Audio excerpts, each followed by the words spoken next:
Hello students, welcome to step up academy. मैं अंजलि सिंह कुशवाहा और मैं हूं आपकी बायोलॉजी ट्यूटर। आज हम स्टार्ट करेंगे क्लास 12 के chapter number 6 that is evolution के एक नए टॉपिक को जिसका नाम है एविडेंसेस फॉर इवोल्यूशन। ओके, तो अब मेरी बात सुनो ध्यान से। इसके पहले हमने जो वीडियो थी उसमें हमने क्या देखा था? हमने ये देखा था कि इवोल्यूशन इस अर्थ पे हो रहा है और साथ ही साथ में अर्थ का ओरिजिन और लाइफ का ओरिजिन कैसे हुआ उसको एक्सप्लेन करने वाली वेरियस थ्योरीज हमने उसको फर्स्ट वीडियो में कवर किया था। अब आज बारी है पढ़ने की evidences of evolution which is itself a very important topic जो कि एनसीईआरटी में काफ़ी डिटेल में एक्सप्लेन किया गया है। और ये जो टॉपिक है वो क्यों भी इम्पॉर्टेंट है, क्योंकि आप मानोगे कैसे नहीं, तो इवोल्यूशन पढ़ रहे हैं आधों को तो यकीन ही नहीं होता ना कि इवोल्यूशन हो रहा है। उनका तो लीस्ट फेवरेट चैप्टर होता है ये, तो उनको भी यकीन दिलाने के लिए और साथ में चैप्टर को और थोड़ा इंटरेस्टिंग बनाने के लिए एनसीईआरटी आपको सबूत देती है। आपको बोलते हो ना कि अरे हम कैसे मान लें, तो आपको मनवाने के लिए यहाँ पे कुछ सबूत हैं कि देख लीजिए इवोल्यूशन होता है। So today in this lecture we are going to cover some evidences for evolution कि हाँ जी इवोल्यूशन होता है। तो एविडेंसेस में आपको कौन कौन से एविडेंसेस देखने हैं? फर्स्ट आपको देखने होंगे पैलेंटोलॉजिकल एविडेंस। अब पैलेंटोलॉजी क्या होती है? Palaeontology is the study of fossils. Fossils, तो फॉसिल्स जो होते हैं वो itself a evidence for evolution. Second आपको देखना होगा मॉर्फोलॉजिकल एंड एनाटॉमिकल एविडेंसेस। क्या होगा देखेंगे। बायोजियोग्राफिकल एविडेंसेस, एडेप्टेड रेडिएशन, जगह के हिसाब से क्या चेंजेस आ रहा है लोगों में, that is biogeographical evidences. Fourth आप देखेंगे बायोकेमिकल एविडेंसेस। फिफ्थ आप देखेंगे एम्ब्रियोलॉजिकल एविडेंसेस एंड लास्टली आप देखेंगे evidences for evolution by natural selection. Natural selection की प्रोसेस से कैसे जो इवोल्यूशन है वो प्रूफ होता है वो भी आप देखेंगे। Is that clear my dear students? तो चलिए बिना देरी करे शुरू करते हैं और सबसे पहले देखते हैं पैलेंटोलॉजिकल एविडेंस। तो पैलेंटोलॉजी होती क्या है? तो palaeontology is the study of fossils. अब फॉसिल्स क्या है? तो फॉसिल्स आपको पता है जब भी कोई ऑर्गेनिज्म की डेथ हो जाती है, वो मर जाता है, तो जिस भी टाइम पीरियड में वो मरा है, वो गिरा ठीक है अर्थ पर, उसको या फिर गड़ाया गया, जो भी कुछ है उस पर एक्यूमुलेशन ऑफ सॉइल होता गया। लेकिन there are certain body parts जैसे कि बोन्स हो गए, टीथ हो गए, जो कभी भी डिकम्पोज नहीं होते हैं एंड द रेमिनेंट्स और the remaining parts form the fossils. तो बोलते हैं ना हमें डायनासोर का फॉसिल मिला। आपको अगर अभी मैं मिट्टी में गिरा दूँ, ठीक है, दफना दूँ, तो आपकी बॉडी जो है पूरी डिकम्पोज हो जाएगी, जिस teeth and your bones will be left, so those will be the fossils. So left remnants parts are known as fossils and study of fossils is known as paleontology. अब why these fossils are treated as evidence of evolution? हम कैसे बोल सकते हैं कि ये दिखा रहे हैं कि evolution हो रहा है? तो चलो देखते हैं। Fossils are remnants of life form found in the rocks और मेनली अर्थ क्रस्ट। तो अर्थ की डिफरेंट लेयर पे आपको जो मिलते हैं वो होते हैं फॉसिल। ये बात आपको बता दी है। Fossils are written document of evidence, मतलब दिल को छू जाने वाली बात लिख दी है इन्होंने, रिटर्न डॉक्यूमेंट्स। अब आप ऐसे तो बोली हुई बात तो मानते नहीं है, बोली हुई बात तो बदल जाती है। हाँ बोलोगे मैम झूठ बोल रही हो आप, ऐसे बोल दोगे, लेकिन यहाँ तो लिखा हुआ है ना, लिखा बिल्कुल रिटर्न में है। तो fossil are the written documents of evolution. Fossils मतलब ऐसे बिल्कुल फुल एंड श्योर प्रूफ है कि yes evolution is happening. Because हमें विथ टाइम जब अर्थ की क्रस्ट की स्टडी की जाती है तो विथ टाइम हमें उसमें चेंजेस देखने को मिल रहे हैं।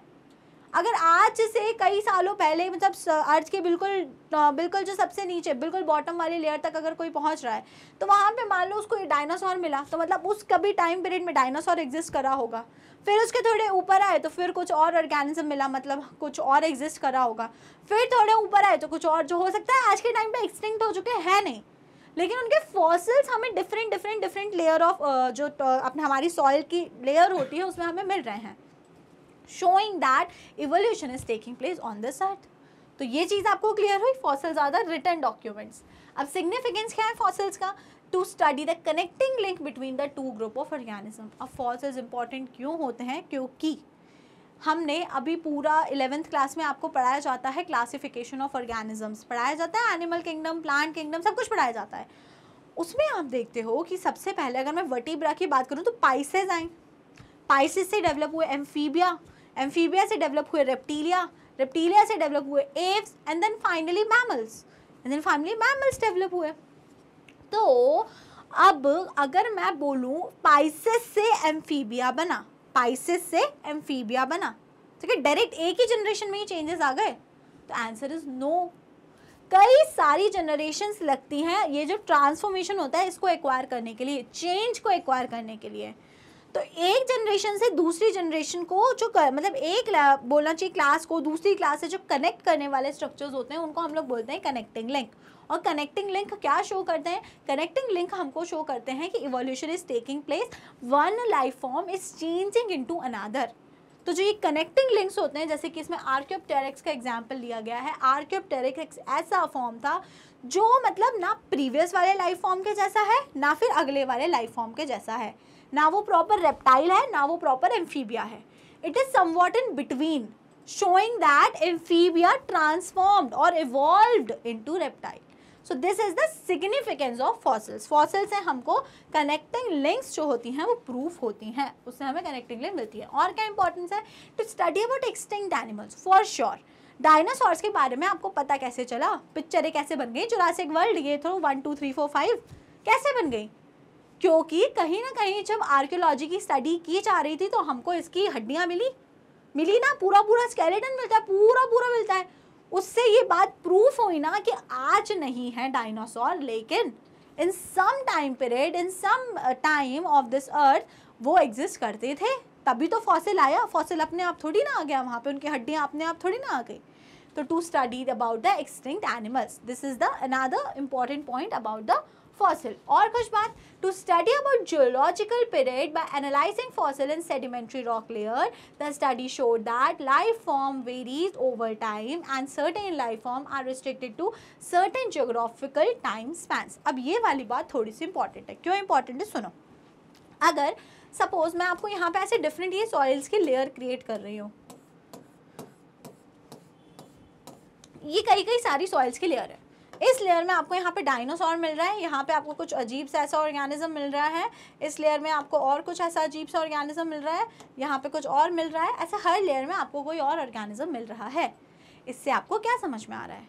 इससे समझने वाली बात ये होती है कि एक जो ऑर्गेनिज्म है वो एक रिस्ट्रिक्टेड ज्योग्राफिकल टाइम पीरियड में एग्जिस्ट करता है। ऐसा नहीं है कि डायनासोर यहाँ भी थे, यहाँ भी थे, यहाँ भी थे, यहाँ भी थे, यहाँ भी थे, तब से लेके यहाँ तक डायनासोर एग्जिस्ट ही करते चले आ रहे हैं। ऐसा नहीं होता है।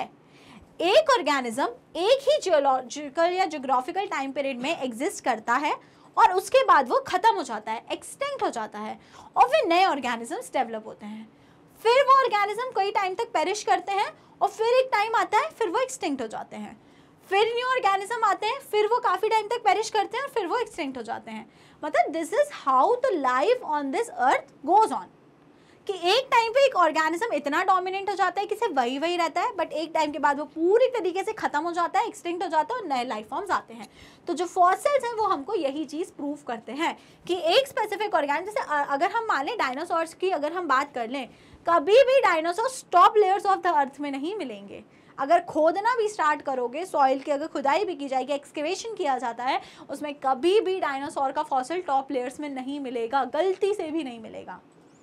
हमेशा वो बिल्कुल डीप डाउन लेयर्स में मिलेगा, क्योंकि वो उस टाइम पीरियड में जब वो बिल्कुल नीचे वाली सॉइल लेयर की फॉर्मेशन हो रही थी, डायनासोर तब एग्जिस्ट कर रहा था, आज एग्जिस्ट नहीं कर रहा है, इसलिए वो टॉप लेयर्स में नहीं मिलेगा। तो ये वाली बात आपको क्लियर हुई कि to study about geological period by analysing fossils in sedimentary rock layer, the study showed that life form varied over time and certain life forms are restricted to certain geological time spans.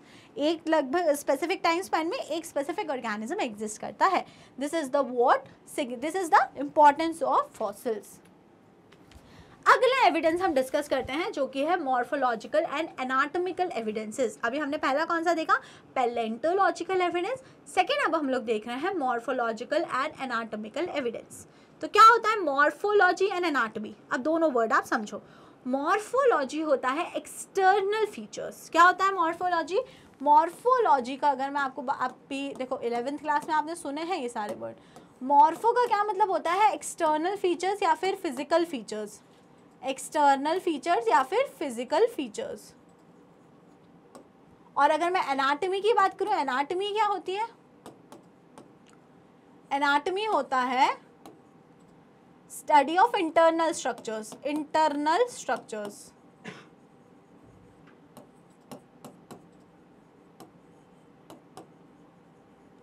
तो morphology होती है study of external structures और anatomy होती है study of internal structures. तो anatomy और morphology को अगर आप कंपेयर करते हो कई सारे अलग अलग ऑर्गेनिज्म की, तो आपको ये बात मानना थोड़ा मुश्किल होगा, बट मानिए इस बात को कि वो सेम मिलती है। कई सारे ऑर्गेनिज्म जिसको आप सोच भी नहीं सकते कि अरे भाई ये कनेक्टेड हैं, उनकी या तो मॉर्फोलॉजी एनाटॉमी सिमिलर निकल जाती है। तो उससे हमें पता चलता है कि yes they were somewhat related, उनका ओरिजिन कहीं ना कहीं कॉमन है, तभी तो वो उनमें इतना कुछ सेम है।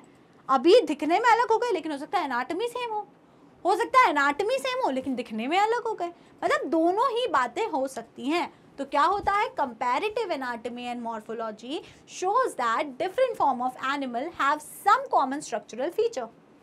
तो एनाटॉमी और मॉर्फोलॉजी की स्टडी हमें यही शो करती है कि अलग अलग ऑर्गेनिज्म में कई सारे कॉमन फीचर्स हो सकते हैं, कई सारे कॉमन फीचर्स उसमें हो सकते हैं। This can be explained as follow, और इसको एक्सप्लेन करने के लिए we have two methods. First is homologous organs और the homology, second is analogous organ और द एनालॉजी। समझ में आती है आपको बात? तो जो ये मॉर्फोलॉजिकल और एनाटॉमिकल डिफरेंसेस या एनाटॉमी को एक्सप्लेन करने के लिए हमारे पास दो तरह के एविडेंसेस होते हैं। पहला होते हैं होमोलोगस ऑर्गन, दूसरा होते हैं एनालॉगस ऑर्गन। और होमोलोगस ऑर्गन की स्टडी कहलाती है होमोलॉजी, एनालॉगस ऑर्गन की स्टडी कहलाती है एनालॉजी।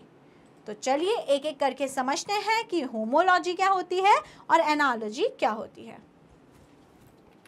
सबसे पहले देखते हैं होमोलोगस ऑर्गन और द होमोलॉजी। तो होमोलोगस ऑर्गन क्या होता है, the organs having fundamental similarity in structure and origin but different in function. तो इसमें सिमिलर क्या है, सिमिलर है, अगर हम सिमिलैरिटी की बात करें तो स्ट्रक्चर एंड ओरिजिन जो है वो सेम है, और डिफरेंट क्या है उनका, फंक्शन। फंक्शन उनका डिफरेंट है लेकिन उनका स्ट्रक्चर और जो ओरिजिन है वो सिमिलर है। आ रही है आपको बात समझ में? This phenomena is called homology. तो होमोलॉजी में ध्यान रखो, डिफरेंट क्या है, डिफरेंट है उनका फंक्शन, लेकिन सिमिलर क्या है, सिमिलर है उनका स्ट्रक्चर एंड ओरिजिन। मतलब अगर हम बात करें तो यहाँ पर स्ट्रक्चर और ओरिजिन सिमिलर है, मतलब उनकी एनाटॉमी कहीं ना कहीं सिमिलर है। मॉर्फोलॉजी की अलग अलग हो गई, अलग अलग, लेकिन एनाटॉमी उनकी सिमिलर है। तो this is the example of homology, this is the example of homology. तो आपको क्या ध्यान रखना है, various organs which are similar in structure and origin but different in function. Function different है लेकिन ओरिजिन और स्ट्रक्चर जो है वो सेम है, इसको बोला जाता है होमोलॉजी। और अगर हम होमोलॉजी का एग्जाम्पल डिस्कस करें तो बेस्ट एग्जाम्पल होता है human hand, well flipper, bat wing and चीताज foot. मतलब मोस्ट कॉमन एग्जाम्पल, इंसानों का हाथ, वेल होती है ना मछली, वेल, वेल के जो फ्लिपर्स होते हैं जिससे वो स्विम करती है उसके फ्लिपर, बैट के जो विंग्स होते हैं, बैट चमगादड़ के जो विंग्स होते हैं, और चीता का जो फूट होता है, चीता यू नो ना, चीता भागता है बहुत है, उसके जो फूट होते हैं।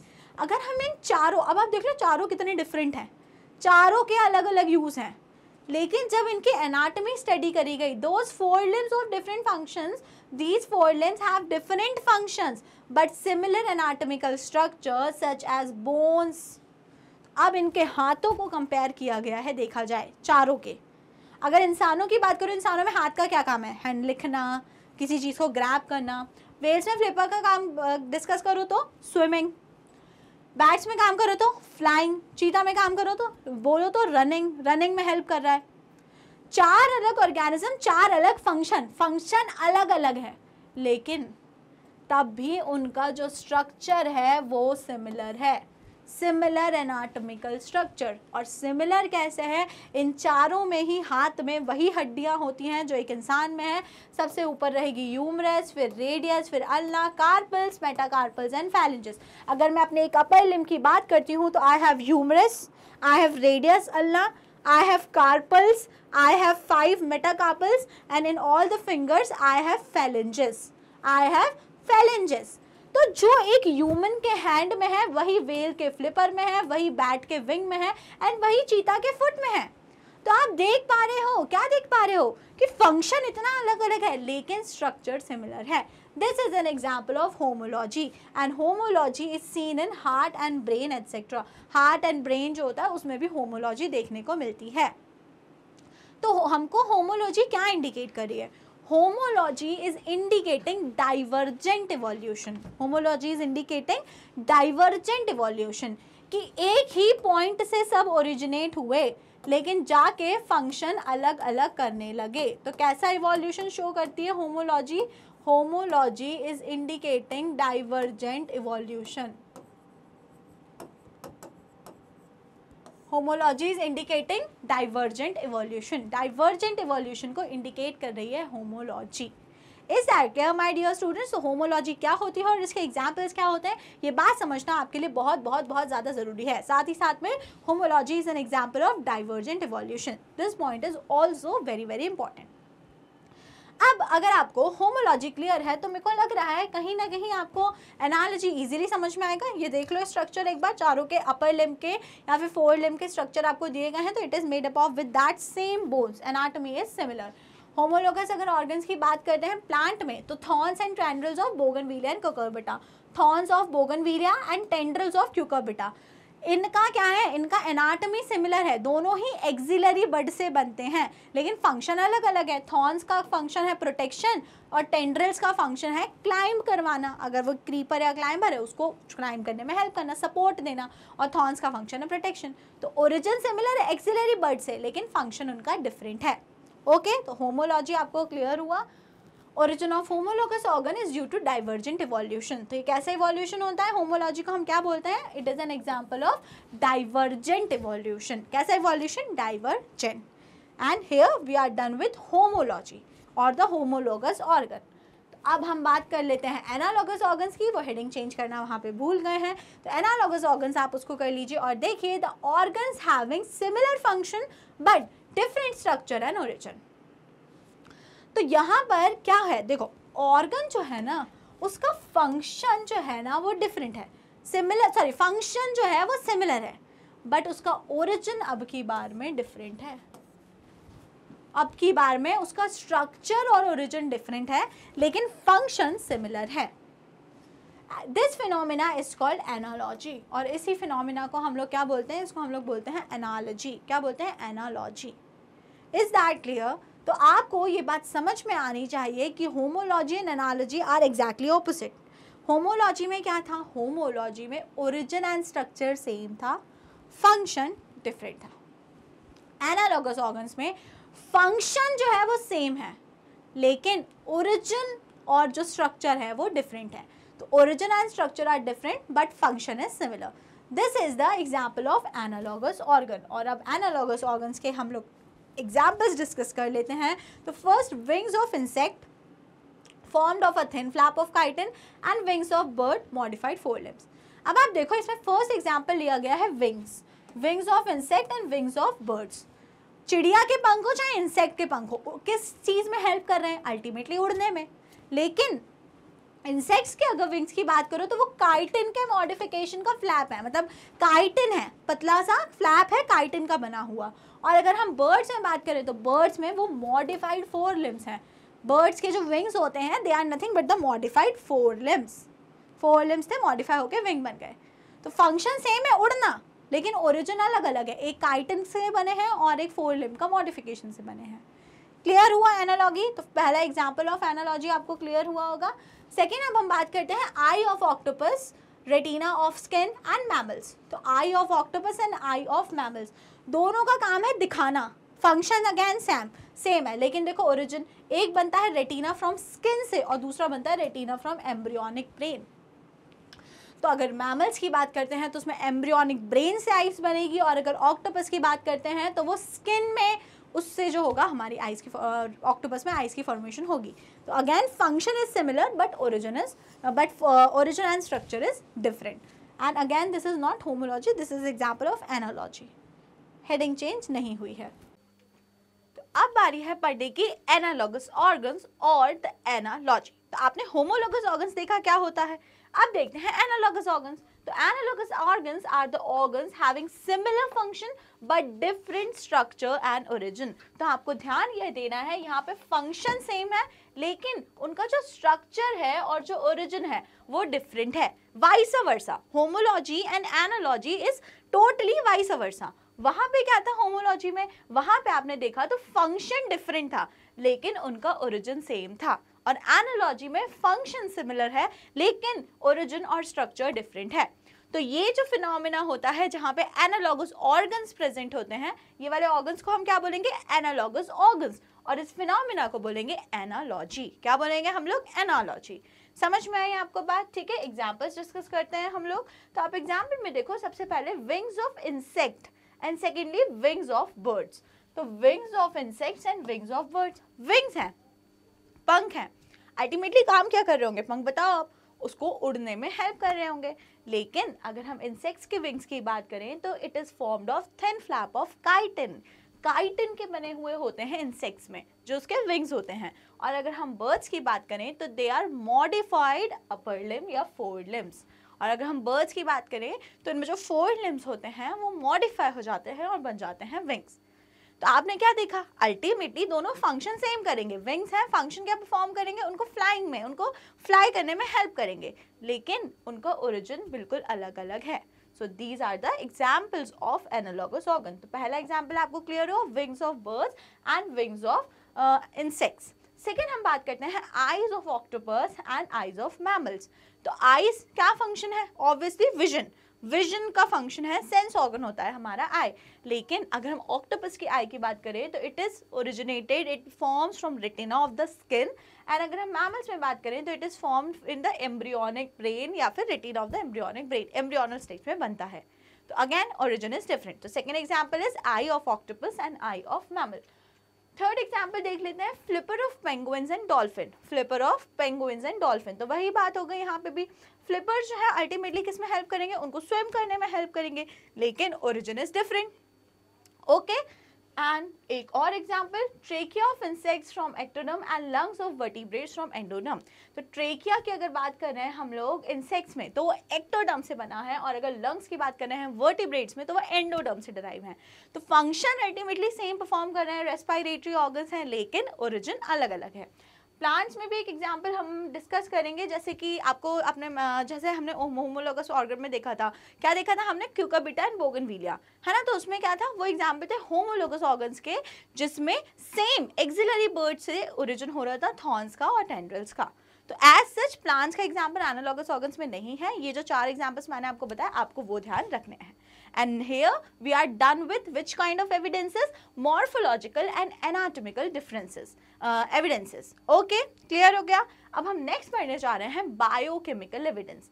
बायोकेमिकली हमें कैसे प्रूफ हो रहा है कि we evolution is taking place, we are part of it, and there are evidences also. So here is one such evidence जिसका नाम क्या है, बायोकेमिकल एविडेंस। तो बायोकेमिकल्स क्या होते हैं, all the compounds, all the chemicals present in a living organism।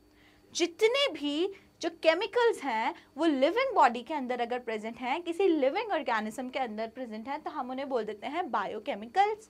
क्या बोल देते हैं, बायोकेमिकल्स। बायोकेमिकल्स क्या हो जाते हैं, proteins, carbohydrates, lipids, fats, vitamins, minerals, ये सब कुछ क्या है, दीज ऑल आर बायोमोलिक्यूल्स और द बायोकेमिकल्स। ओके, अब ये एविडेंस कैसे हैं, how these are the evidence for evolution. तो देखो आप, organism show similarities in protein, gene and other biomolecules and metabolism. अगर आप एंसेस्ट्रल हिस्ट्री को स्टडी करते हो तो आपने क्या देखा, there are similarities in structure of protein, in structure of genes and other biomolecules and metabolism products. आ रही है बात समझ। तो जब आप एंसेस्ट्रल हिस्ट्री देखते हो, आज से किसी कोई होंगे, अगर मैं अपनी फैमिली बात करूँ, मैं अपनी फैमिली हिस्ट्री की अगर बात करूँ, तो मेरे दादाजी के दादाजी के दादाजी के दादाजी के दादाजी जो होंगे, अगर उनकी बॉडी अभी तो हम मुझे मिलेगी नहीं, लेकिन उनकी बॉडी में और जो मेरी पूरी फैमिली हिस्ट्री है, अगर मैं उसमें स्टडी करती हूँ प्रोटीन्स की, जीन्स की, तो मुझे उसमें सिमिलैरिटीज मिलेंगी, फॉर श्योर मिलेंगी। So what does that showing? It is showing कि evolution is taking place, and this is one such example. It indicates common ancestry. तो मैंने आपको समझाया है ना कि कॉमन एंसेस्टर है। अगर एक ही फैमिली को स्टडी कर रहे हैं हम, तो हमें उसकी जीन्स कॉमन मिलेंगी, ओके, है ना, क्योंकि they originate from same ancestor, उनके एंसेस्टर सेम थे। So this is the examples of, these are the examples of biochemical evolution. कौन सा evolution? Biochemical evolution और biochemical evidence. Next अब हम देखते हैं biogeographical evidences. Biogeographical evidences. तो geographical से आपको समझ में आता है कि we are talking about some place on this earth. Geography है ना, अर्थ से रिलेटेड कोई बात होने वाली है. तो ये जो है बायोजियोग्राफिकल एविडेंसेस, इसमें एक टर्म आता है, इस जिसको हम बोलते हैं, एक प्रोसेस आती है जिसे हम बोलते हैं adaptive radiation, and it is very very important from this entire chapter. अगर कोई क्वेश्चन पूछेगा 3 मार्क्स में तो वो पूछेगा आपसे व्हाट इज एडाप्टिव रेडिएशन. तो क्या होता है एडाप्टिव रेडिएशन? चलो सबसे पहले डेफिनेशन देख लेते हैं. The process of evolution of different species in a given geographical area starting from a point and literally radiating to other areas of geography habitat is called adaptive radiation. अब हिंदी में समझो. देखो, कोई एक जगह है अर्थ पे, कोई भी एक जगह है, कोई सा भी एक आइलैंड, मान लो मालदीव्स है, मालदीव्स में कहीं पे कोई सा एक आइलैंड है. उस आइलैंड पे कुछ एक ऑर्गेनिज्म रहता है, ठीक है, उसी ऑर्गेनिज्म का वो लोकल इनहैबिटेंट है, वो वहीं पर रहता है. अब उस आइलैंड पे कुछ भी प्रॉब्लम आ गई, अचानक से क्या हुआ कि फूड जो है वो कम पड़ने लगा. वहाँ पे 10, 15, 20 या उनकी जितनी भी पॉपुलेशन थी, सपोज 1000 पॉपुलेशन थी, मैं बर्ड्स का एग्जांपल अगर ले लूँ, चलो वो 1000 थे, एक ही स्पीशी थी, तो सारे एक जैसे दिखते होंगे और वहीं पे वो रहते थे, ठीक है, सब खाते पीते थे. अब अचानक से क्या हुआ, वहाँ पे फूड की स्कार्सिटी होने लगी, वहाँ रिसोर्सेज कम पड़ने लगे. तो अब क्या होगा भाई, अब सर्वाइवल के लिए कुछ तो खाना पड़ेगा. तो सर्वाइवल के लिए अब जो खाना, वो सपोज पहले सिर्फ खाती थी सीड्स, उनको सीड्स मिलते थे, वो सीड्स खाती थी, लेकिन अब तो सीड्स मिल नहीं रहे, तो अब कुछ तो खाना पड़ेगा. अब कुछ खाने के लिए कुछ बर्ड्स ऐसी थी जो तेज चली और बोले कि चलो हम तो जा रहे हैं, अब हम तो इंसेक्ट्स खा लेंगे, हमें तो अब कुछ भी चाहिए खाने को, हम तो इंसेक्ट्स खा लेंगे.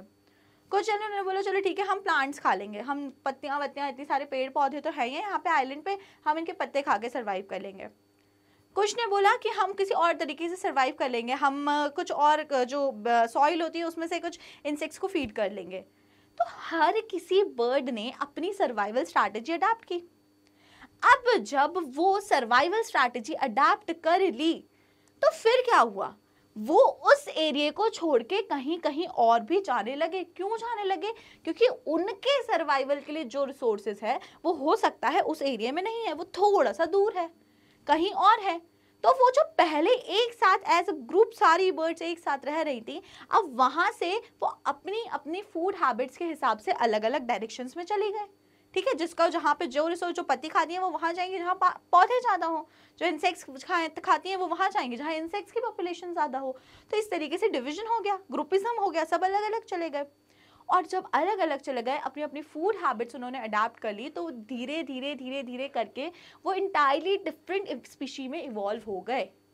और इसी को हम लोग बोलते हैं एडाप्टिव रेडिएशन, कि एक पॉइंट से कभी वो लोग एक साथ थे, एंसेस्ट्रल स्टॉक जिसे क्या बोला जाता है, एक साथ थे, पुराने साथ एक साथ थे, लेकिन अपनी नीड्स को देखते हुए सर्वाइवल के लिए वो अलग अलग डायरेक्शंस में चले गए. और वहां पर आपने देखा it is the evidence of evolution, क्योंकि वो अलग अलग गए और फिर अपनी अपनी नीड्स के हिसाब से इवॉल्व होते चले गए. So this is known as adaptive radiation. अब एक बार फिर से डेफिनेशन रीड करो. This process of evolution of different species in a given geographical area. तो first important point adaptive radiation के बारे में कि एक लिमिटेड geographical एरिया से ये स्टार्ट होता है. स्टार्टिंग फ्रॉम अ पॉइंट, एक पॉइंट से स्टार्ट हुआ and literally radiating to other areas of geography habitat is called adaptive radiation. तो एक जगह से स्टार्ट होके और अदर एरियाज ऑफ ज्योग्राफी में वो चला गया. इसी प्रोसेस को हम लोग बोलते हैं एडाप्टिव रेडिएशन.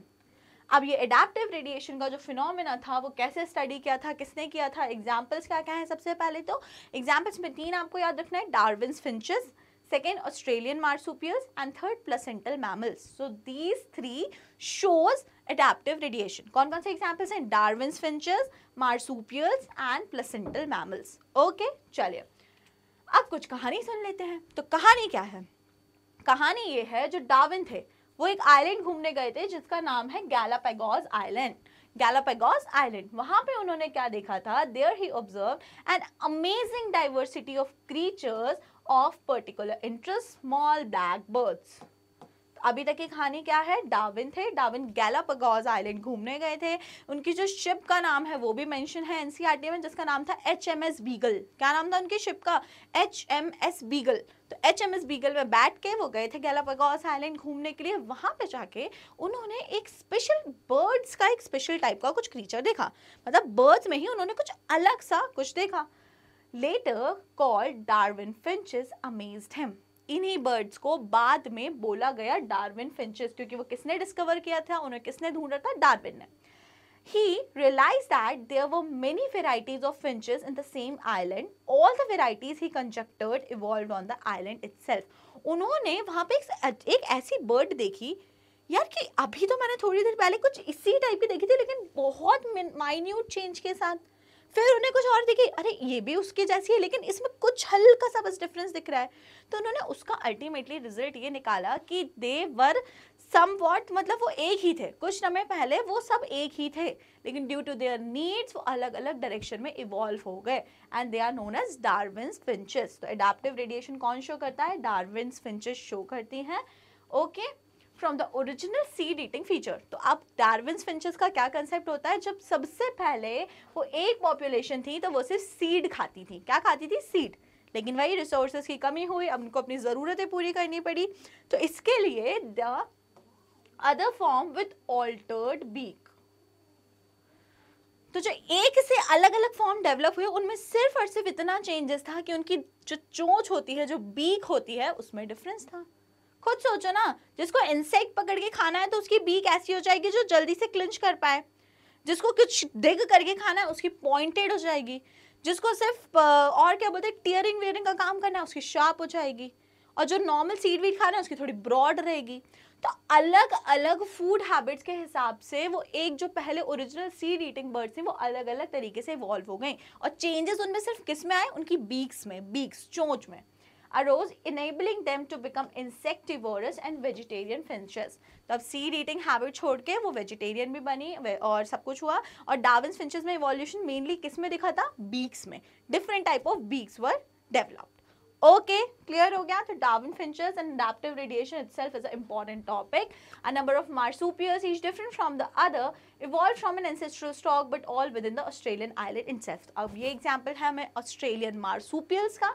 तो ऑस्ट्रेलियन मार्सूपियल कहाँ पे adaptive radiation शो करा है उन्होंने, ऑस्ट्रेलियन आइलैंड में। वहाँ पे वो अलग अलग तरीके में इवॉल्व हुए हैं, एक ही जगह से, है ना, starting from a point and in a geographical condition. ये जो एग्जाम्पल यहाँ पे जो एनसीईआरटी का डायग्राम है ये शो करता है अपना एडाप्टिव रेडिएशन, किसका, मार्सूपियल्स का, ऑस्ट्रेलियन मार्सूपियल्स का एडाप्टिव रेडिएशन शो करता है।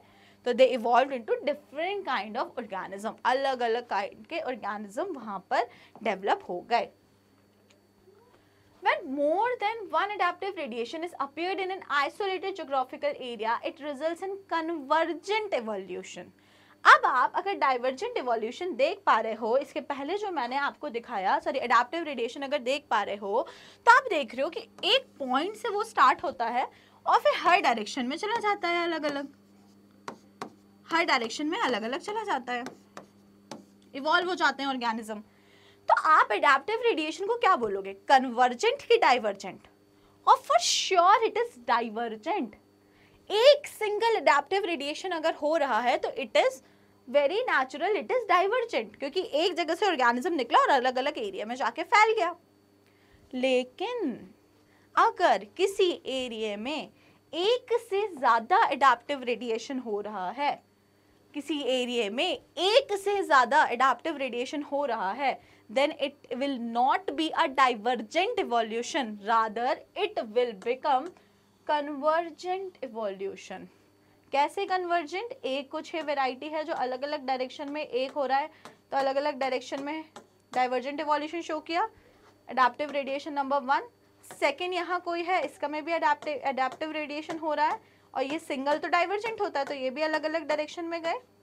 बट कितना है, एक एरिया में उतने ही लिमिटेड रिसोर्सेज हैं, तो अल्टीमेटली जो यहाँ से और यहाँ से डिफरेंट वेराइटीज बनेंगी वो समवॉट सेम हो जाएंगी, and they will result into convergent evolution.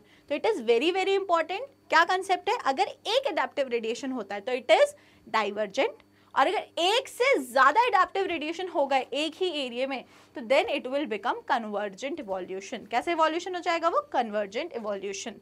Hope so आपको बहुत ही अच्छे तरीके से ये चीज समझ में आ गई होगी। ओके चलिए अब हम अगला एविडेंस स्टडी करते हैं जिसका नाम है एम्ब्रियोलॉजिकल एविडेंसेस। तो एम्ब्रियोलॉजिकल एविडेंसेस में आपको एक स्टेटमेंट याद रखना है जिसका नाम है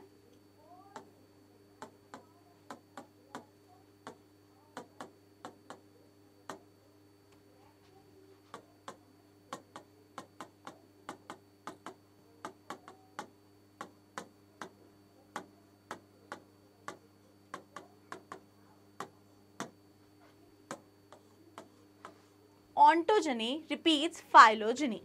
अब ये जो स्टेटमेंट है ऑन्टोजेनी रिपीट्स फाइलोजेनी, इसका क्या मीनिंग है?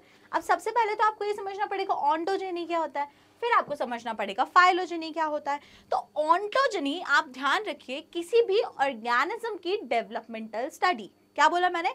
Developmental studies of an organism is known as ontogeny. आप उसका डेवलपमेंट कैसे कैसे हुआ वो चीज कहलाती है ऑन्टोजेनी। एंड फाइलोजेनी क्या होता है?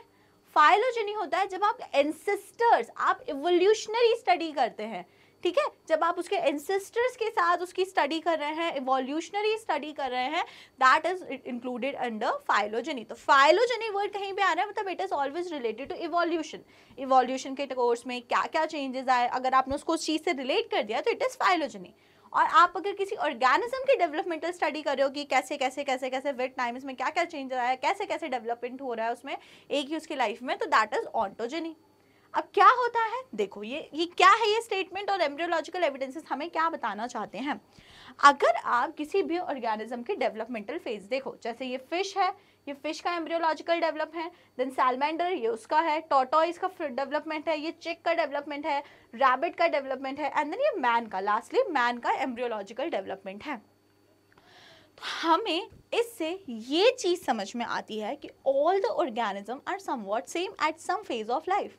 अगर आप अर्ली एम्ब्रियो को देखो, अर्ली एम्ब्रियो ह्यूमंस में, अगर आप किसी ह्यूमन का अर्ली एम्ब्रियो देखो तो वो फिश जैसा लगता है, वो फिश के एम्ब्रियो जैसा रहता है एग्जैक्टली। अगर आप अर्ली एम्ब्रियोज देखो ऊपर, बिल्कुल जो ऊपर वाली लाइन में है वो सारे सेम दिख रहे हैं, ठीक है।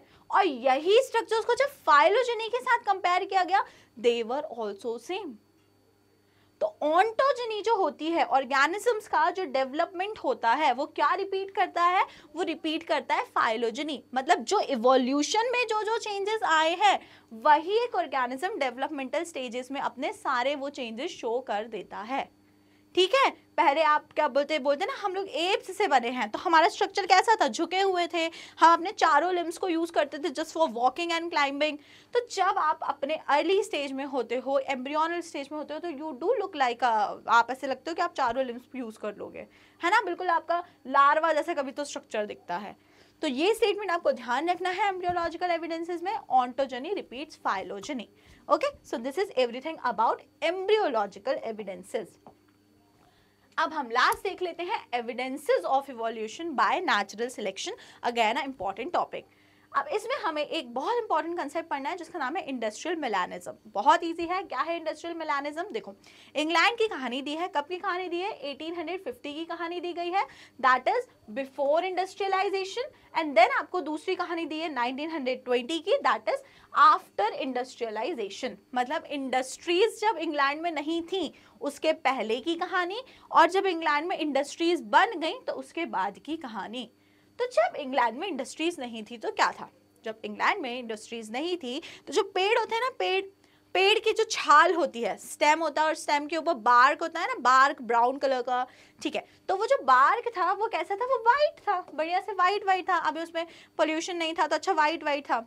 तब जब वो वाइट था तो उसमें क्या होता था? वाइट कलर के बार्क पे, छाल पे वाइट वाले जो विंग्ड वाले मॉथ होते थे, मॉथ्स देखे ना आपने, ये होते हैं सिल्क मॉथ होते हैं, रात को घूमते हैं जनरली ये वाले कीड़े। तो ऐसे वाले कीड़े जिनके कैसे विंग्स थे? जिनके वाइट विंग्स थे, वाइट, वो वाइट वाले पेड़ पे ऐसे करके छुप जाते थे। सपोज ये वाइट पेड़ है तो उस पे बैठे रहते थे, दिखते नहीं थे।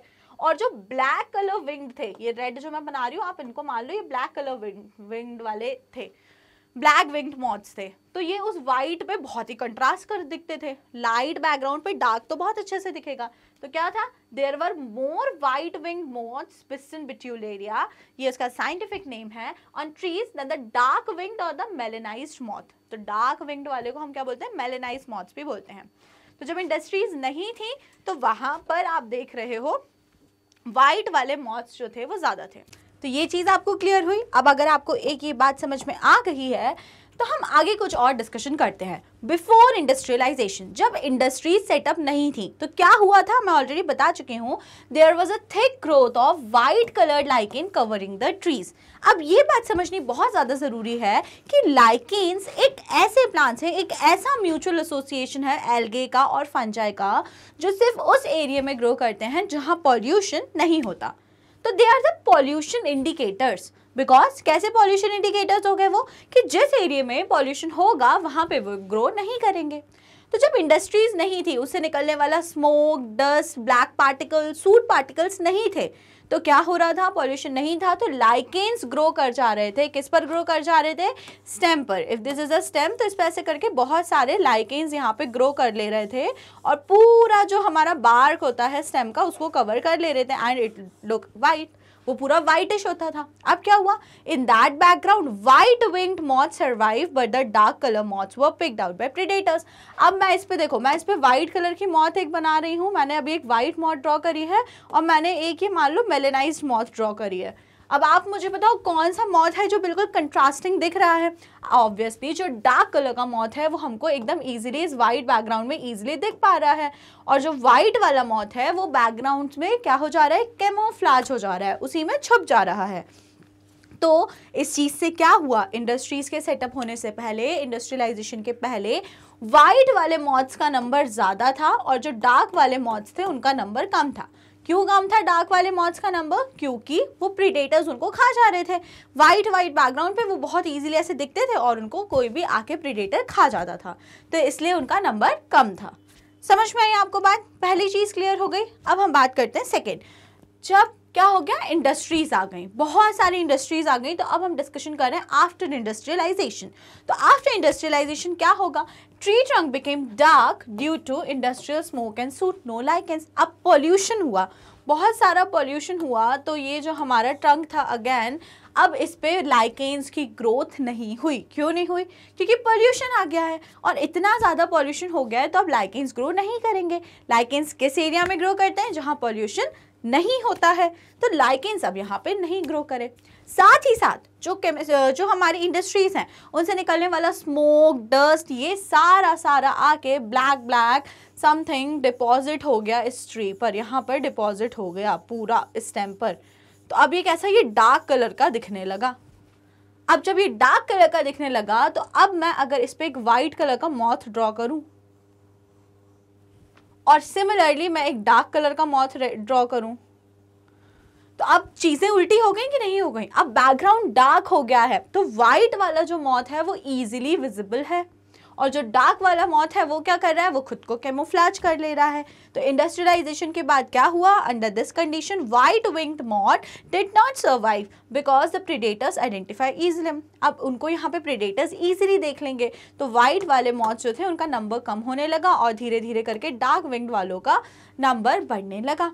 Dark wing moth survived because of suitable dark colour that is predator could not identify them, मतलब उन लोगों ने खुद को कैमोफ्लेज कर लिया, छुपा लिया।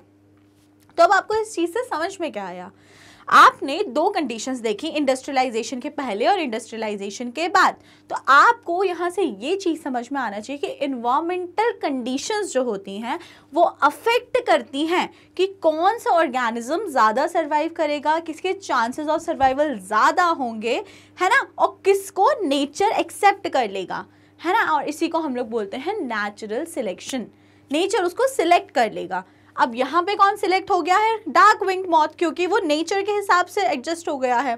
और पहले इंडस्ट्रियलाइजेशन के पहले कौन सिलेक्टेड था, वाइट विंग्ड मॉथ, क्योंकि वो वहाँ पर नेचर के हिसाब से एडजस्टेड था। तो ये चीज़ आपको समझ में आई। So this is the one such more evidence showing evolution. तो हेयर हमने क्या पढ़ा, हमने पढ़े एविडेंसेस फॉर इवोल्यूशन। अगर आपको कोई भी डाउट होता है तो आप अपने डाउट्स को कमेंट सेक्शन में मेंशन कर दीजिएगा। साथ ही साथ में अगर आपको वीडियो पसंद आई है तो वीडियो को जल्दी से कर दीजिएगा लाइक और स्टेप अप अकेडमी को कर लीजिएगा subscribe. Thank you and keep watching.